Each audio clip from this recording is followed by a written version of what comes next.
aussi selon le Saint-Esprit. L'onction ici, corporative, vient entrer dans l'église afin comme ça de se propager et de produire comme ça des rouleaux compresseurs pour chaque fils et fille de Dieu qui est dans l'assemblée, de manière à ce qu'ils ne puissent pas tourner leur regard vers l'homme, mais qu'ils tournent leur regard vers Dieu.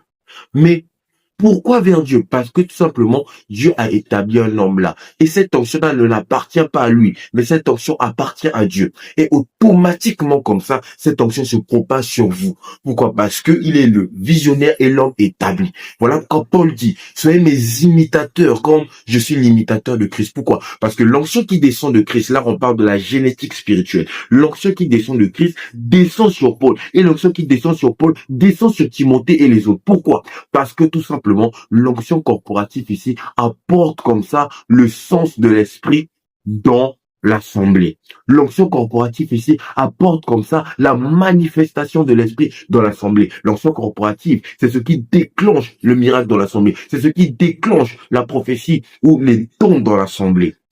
Et lorsque vous êtes dans une onction corporative comme ça à l'église, sous un pasteur, s'il est véritablement loin, vous allez voir des signes. Vous allez voir parfois que vous allez faire ce qu'il fait. Vous allez voir que vous serez comme influencé par lui. Non pas dans le mauvais sens, mais dans le bon sens. Pour chercher à gagner des âmes. Pour chercher à être à l'image de Christ. Pour chercher à manifester aussi le don ou encore les capacités surnaturelles que cet homme sur lequel Dieu vous a établi que vous voyez. Qu'est-ce qui fait ça? C'est l'onction corporative. C'est l'onction corporative qui te dit que, je dois challenger.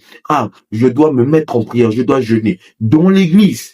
Et c'est cette même onction qui dirige l'église. Voilà pourquoi tant que un homme de Dieu est saint et il se purifie et qu'il est totalement assigné à son onction et qu'il n'a pas brisé les prescriptions de son onction, vous allez voir qu'il engendrera des fils exactement comme lui.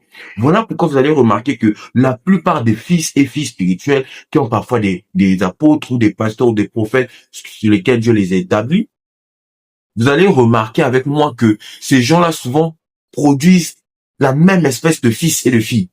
Le même message, la même profondeur, la même connaissance, la même dimension des dons. Pourquoi? Parce que l'onction corporative comme ça s'accompagne aussi de la génétique spirituelle. Et l'onction corporative ici produit comme ça des effets à l'instant T, afin que quiconque voie ça puisse reconnaître qu'un tel est fils de Dieu. Voilà. Donc l'onction corporative ici a aussi un autre sens négatif. C'est que l'onction corporative ici, elle te permet pas seulement d'être dans l'église et de bénéficier de ça. Ça peut faire même que tu sois dans l'église, tu vis dans une vie de